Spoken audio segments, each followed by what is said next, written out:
전쟁이 비디오 게임이 되어버렸어요. 이제 우크라이나 군인들은 러시아인을 제거할 때마다 점수를 얻고 그렇게 할수록 더 많은 무기를 받게 됩니다.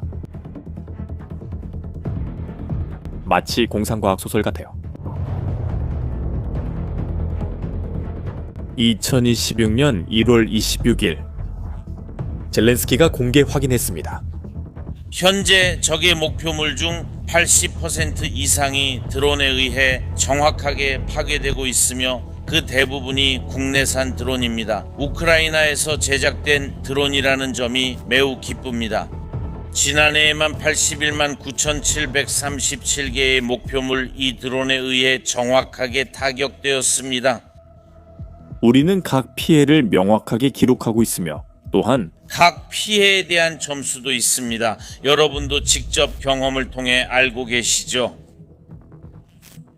우리의 전자점수 보너스 시스템은 방어 결과를 확장하는 데 작동합니다.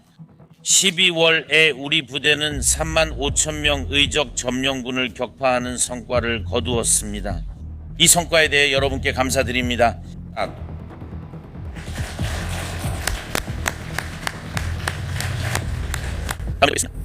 이들은 사망자이며 중상자도 있습니다. 예를 들어보면 이것은 의미 있는 사례입니다. 아프가니스탄에서 10년간의 분쟁 동안 소련군이 입은 손실은 러시아군이 이번 전쟁에서 단 한 달 만에 입은 손실의 절반에 불과했습니다. 80%. 제가 이 숫자를 번역해 드리면 하루에 2,800개의 러시아 표적이 파괴되고 30초마다 표적 하나가 파괴됩니다. 그리고 여기 아무도 당신에게 말해주지 않는 사실이 있습니다. 이 비디오 게임 같은 시스템이 러시아를 푸틴도 상상 못한 방식으로 피 흘리게 하고 있습니다. 이 영상은 우크라이나가 현대전을 자원 획득과 살상 교육 게임으로 변화시킨 과정을 설명합니다. 또한 러시아가 이 사실을 알면서도 경쟁하지 못하는 이유도 살펴보겠습니다. 계속 시청하세요. 이 내용은 전쟁을 완전히 바꿨습니다. 계속하기 전에 한 가지 보여드릴게요. 영상 설명란에 스폰서 프라임 크루 소스 사이트 링크를 넣어두었어요. 그곳에서 수백 개의 무료 강좌를 찾고 전국에서 유효한 유료 수료증도 받을 수 있습니다. 취업 준비나 이력서 개선에 유용해요. 나중에 한번 확인해보세요. 우크라이나가 어떻게 이런 수준의 지배력에 도달했는지 이해하려면 우리는 시간을 조금 되돌아볼 필요가 있습니다. 2022년 전쟁이 막 시작됐고 우크라이나는 큰 문제에 직면했습니다. 러시아는 더 많은 전차, 더 많은 포병, 더 많은 병사, 모든 면에서 더 많은 것을 가지고 있었습니다. 이것은 숫자의 전쟁이었고 우크라이나는 패배하고 있었습니다. 하지만 2023년과 2024년 사이 어느 시점에 우크라이나 정부의 누군가가 혁명적인 아이디어를 떠올렸습니다. 디지털 전환부 장관 미하일 페도로프는 이미 사용 중이던 드론을 바라보며 이렇게 생각했습니다. 이걸 더 크게 만들면 어떨까? 군인들이 드론을 사용하고 싶어하는 시스템을 만들면 어떨까? 그리고 여기서 당신을 놀라게 할 부분이 있습니다. 그들은 전쟁을 게임으로 바꾼다면 어떨까? 라고 자문했습니다. 우크라이나는 실제로 전쟁을 게임화했습니다. 게임화는 무언가를 게임처럼 만드는 것입니다. 포인트, 순위, 실제 보상까지 있습니다. 마치 걸으면 메달을 주는 앱처럼요. 하지만 여기서는 포인트로 무기를 살 수 있습니다. 그리고 이게 말도 안 된다고 생각하기 전에 제가 어떻게 작동하는지 설명해 드리겠습니다. 상황을 상상해 보세요. 한 우크라이나 군인이 최전선에 있습니다. 그는 드론을 조종하고 있습니다. 미국 영화에 나오는 거대한 드론이 아니라 비디오 게임을 하듯 1인칭 시점 카메라로 조종하는 작은 드론입니다. 우크라이나인들은 이것을 FPV 드론이라 부릅니다. 그는 화면을 바라봅니다. 멀리 러시아 T-90 전차 300만 달러짜리 금속과 기술의 집합체가 보입니다. 그는 드론을 조종해 다가갑니다. 카메라가 녹화 중이고 전차가 폭발합니다. 하지만 여기서 이 공격 이후 모든 것을 바꿔놓는 중요한 점이 있습니다. 영상이 자동으로 델타라는 시스템으로 전송됩니다. 이것은 우크라이나 전쟁의 구글 지도와 같습니다. 군사 분석가들이 영상을 보고 확인합니다. 네, T-90 전차가 완전히 파괴됐습니다. 그리고 그 병사의 부대는 디지털 계정에 40점을 받습니다. 마치 비디오 게임처럼 점수를 받지만 이 점수는 상징적인 점수가 아니라 실제 장비, 실제 드론을 구입하는 데 사용할 수 있는 점수입니다. 우크라이나는 브레이빌이라는 마켓플레이스를 만들었고 이곳은 아마존처럼 똑같이 작동합니다. 들어가면 천여 개의 제품이 있는 카탈로그가 있습니다. 공격용 드론, 야간 드론, 배터리, 야간 투시 장비 등이 모두 포인트로 가격이 책정됩니다. 이 시스템을 작동시키는 복잡한 수학이 있습니다. 그 병사가 파괴한 탱크는 40포인트였고 여러 임무가 가능한 중형 폭격 드론은 43포인트입니다. 무슨 상황인지 아시겠죠? 병사가 300만 달러 탱크를 파괴하면 40포인트 적 병사 몇 명을 쓰러뜨리면 3포인트가 추가되어 총 4 3포인트가 됩니다. 그리고 이렇게 해서 그는 훨씬 더 많은 목표물을 파괴할 폭격 드론을 구입하게 됩니다. 이것은 순환입니다. 많이 파괴할수록 더 많은 자원을 얻고 그 자원으로 다시 파괴할 수 있습니다. 하지만 이 시스템엔 더 놀라운 점도 있습니다. 점수표는 무작위가 아니라 매 순간 우크라이나가 정확히 필요로 하는 것을 반영합니다. 2025년에는 러시아 군인을 제거하는 점수를 6점에서 12점으로 2배로 올렸습니다. 왜일까요? 우크라이나는 러시아 도시의 인적 자원 고갈이 파괴보다 더 가치 있다고 판단했습니다. 탱크는 생산할 수 있지만 훈련된 병사는 그렇게 쉽게 만들어낼 수 없습니다. 하지만 그보다 더 인상적인 가치가 있습니다. 드론을 이용해 러시아군 포로를 생포하고 투항하게 만들면 그 가치가 얼마인지 아십니까? 120점입니다. 탱크 하나를 파괴하는 것보다 3배나 더 높은 점수죠. 수학은 쉽습니다. 러시아군 포로는 우크라이나 병사와 교환할 수 있습니다. 우크라이나는 문자 그대로 러시아의 전차를 파괴하는 것보다 우크라이나인의 생명을 구하는데 더 높은 가치를 매겼습니다. 그리고 2025년 말 그들은 이 시스템이 얼마나 인간적인지 보여주는 무언가를 추가했습니다. 바로 무인 지상 로봇을 사용해 적의 사격 아래에서 부상당한 우크라이나 병사를 구조하면 전차를 파괴하는 것보다 50점이 더 주어집니다. 우크라이나는 우크라이나인의 생명을 구하는 것이 적을 죽이는 것보다 부대에 더 이익이 되는 시스템을 만들었습니다. 그들은 연민을 동력으로 삼았습니다. 이것이 실제로 어떤 영향을 미쳤는지 한 가지 이야기를 통해 보여드리겠습니다. 마자르라는 별명을 가진 사람이 지휘하는 마자르의 새들이라는 부대가 있습니다. 그 사람과 그의 부대 모두 그렇게 불립니다. 단 한 달 만에 그들은 16,000점을 쌓았습니다. 16,000점입니다.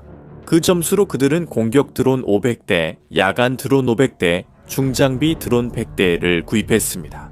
모든 것이 직접적으로 관료주의 없이 국방부의 승인을 기다릴 필요도 없이 이루어졌습니다. 지휘관이 부대 필요 사항을 결정해 요청합니다. 비라빌에서는 정부가 제조업체의 비용을 지불하고 몇 달이 아니라 며칠 만에 장비가 최전선에 도착합니다. 그리고 비라빌에는 평가 시스템도 있습니다. 군인들이 제품을 평가합니다. 드론에 결함이 있으면 별 1개를 받고 순위가 떨어집니다. 제조업체는 이를 확인하고 몇 주 만에 제품을 개선합니다. 이것이 혁신입니다. 전투 속도의 혁신이죠. 우크라이나에는 최고의 드론 제작을 위해 경쟁하는 500여 개의 민간 기업이 있습니다. 왜냐하면 군인들이 선택하기 때문에 품질이 강요됩니다. 하지만 계속하기 전에 한 가지를 이해해야 합니다. 러시아도 이를 따라 하려고 했습니다. 그들은 스토플라토프 대대를 만들었고 드론 생산 센터도 만들었지만 효과가 없었습니다. 러시아가 분산 시스템을 복제하지 못한 주된 이유는 모든 것이 위에서 아래로 내려오기 때문입니다. 지휘관이 장비를 요청하면 명령 체계를 거쳐 올라가며 몇 달이 걸리기도 하고 장비가 늦게 도착하거나 부패로 인해 돈이 새기도 합니다. 우크라이나 지휘관은 중간 단계 없이 며칠 만에 직접 장비를 살 수 있어 이것이 큰 차이를 만듭니다. 이제 지금 전장에 투입된 기술들을 보여드리겠습니다. 첫 번째는 광섬유 드론입니다. 러시아는 전자전이라는 분야에서 매우 뛰어납니다. 그들은 라디오 신호를 차단하는 장비를 가지고 있습니다. 이런 차단이, 즉 제머라고 불리는 장비는 일반 드론을 무력화시킬 수 있습니다. 그래서 우크라이나는 천재적인 것을 개발했습니다. 비행 중에 광섬유선을 풀어내는 드론입니다. 최대 20km 길이까지 가능합니다. 드론은 이 선을 통해 물리적으로 조종사와 연결되어 있습니다. 어떤 신호 차단기도 물리적 선에는 간섭하지 못합니다. 이 선으로 전송되는 영상은 어떨까요? 화질은 완벽하고 간섭도 없으며 아주 정밀합니다. 러시아는 신호 차단에 수십억 달러를 썼지만 우크라이나는 몇 달러짜리 선으로 해결했습니다. 두 번째 기술은 야간 드론입니다. 러시아인은 이 드론을 바바 야가라 부릅니다. 이 이름은 밤에 아이들을 잡아먹는 슬라브 민속 마녀에서 따왔으며 이 별명은 그냥 붙은 게 아닙니다. 이 드론들은 크고 무겁고 완전히 조용합니다. 이들은 모든 것이 어두운 밤에 날아다니며 러시아가 병력을 보급하는 도로에 직접 대전차 지뢰를 투하합니다. 러시아 군인들은 이제 참호 밖으로 나가는 것을 두려워합니다. 어두워지면 어떤 움직임도 바바 야가를 끌어들일 수 있기 때문입니다. 가장 무서운 건 아무 소리 없이 갑자기 나타나 지뢰를 떨어뜨리고 어둠 속으로 사라진다는 겁니다. 우크라이나가 빠르게 혁신하는 동안 러시아는 즉흥적으로 대응하고 있습니다. 러시아 군인들은 이제 탱크 위에 금속 울이나 철막, 뭐든지 덮어서 드론을 막으려고 합니다. 이제 이 이야기의 가장 중요한 순간이 왔고 모든 것이 연결됩니다. 우크라이나가 드론 공격을 주도하는 한편 러시아도 대형 드론을 사용합니다. 이란에서 제작된 샤헤드라는 대형 드론을 러시아가 사용해서 우크라이나 도시를 공격합니다. 전력 인프라, 주거용 건물입니다. 2025년 7월에 러시아는 하루에 203대의 이런 드론을 발사했습니다. 매일 우크라이나는 대응이 필요했기 때문에 드론 요격기, 즉 다른 드론을 사냥하는 드론을 만들었습니다. 초기 드론들은 성능이 좋았지만 속도가 느리다는 문제가 있었습니다. 일반 샤헤드 드론은 시속 200km로 날아가서 요격하기 쉬웠지만 이후 러시아가 발전시켜 제트 엔진으로 움직이는 샤헤드를 만들었고 이 드론은 시속 500km로 날아갑니다.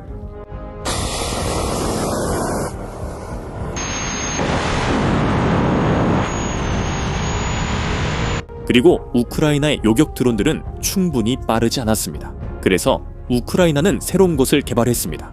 바로 P1순입니다. 시속 500km로 비행할 수 있는 제트 요격 드론으로 5000m 고도에서 작전이 가능합니다. 여러분이 기다리던 순간 2025년 12월 25일입니다. 크리스마스 밤 우크라이나 가족들이 대피소에 있고 러시아는 대규모 드론 공격을 시작합니다. 샤헤드 아자트, 민간인을 겨냥한 행위는 우크라이나인의 정신을 꺾으려는 의도적인 시도입니다. 가장 중요한 기독교 명절에 사이렌이 울리고 사람들이 대피소로 달려가며 어두운 밤에 P1선이 이륙합니다. 카메라가 모든 것을 포착하고 드론은 시속 300, 400, 450km로 가속합니다. 센서가 공중의 샤헤드 아자트를 감지하고 P1선 이 방향을 틀어 거리를 좁히며 추격합니다. 500m, 300m, 100m까지 접근한 뒤 충돌이 일어나고 샤헤드는 하늘에서 폭발합니다.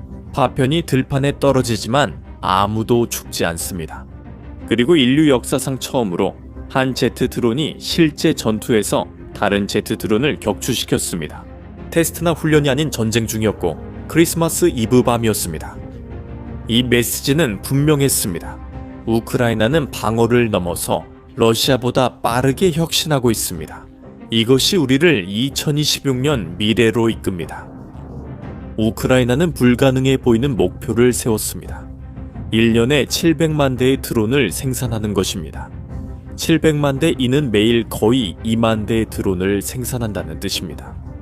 어느 나라도 시도하지 않은 산업 규모입니다. 비용은 1억 2천만 달러입니다. 우크라이나는 생산 보호를 위해 지하 공장을 짓고 있습니다. Descentralizadas. 여기는 러시아 미사일로부터 안전합니다. 또 한 달에 러시아군 5만 명의 사상자가 목표입니다. 러시아는 아프가니스탄 전쟁 10년간 1만 5천 명을 잃었지만 지금은 한 달 만에 그보다 더 많은 병력을 잃고 있습니다. 옌스 스톨텐베르그 나토 사무총장은 이를 지속 불가능하다고 표현했습니다. 러시아는 이런 손실을 보충할 수 없습니다. 그렇다면 이 모든 것은 우크라이나가 단순히 살아남은 것이 아니라 현대전의 의미를 완전히 재정의했다는 뜻입니다. 우크라이나는 기술과 체계로 숫자의 우위를 극복할 수 있음을 증명했고, 게임화가 비디오 게임에만 국한되지 않으며 새로운 기준을 제시했습니다. 앞으로 모든 전쟁은 2026년 우크라이나와 비교될 것입니다. 전차가 전장의 왕이던 시대는 끝났고 드론의 시대가 시작됐으며 우크라이나가 그 교본을 쓰고 있습니다.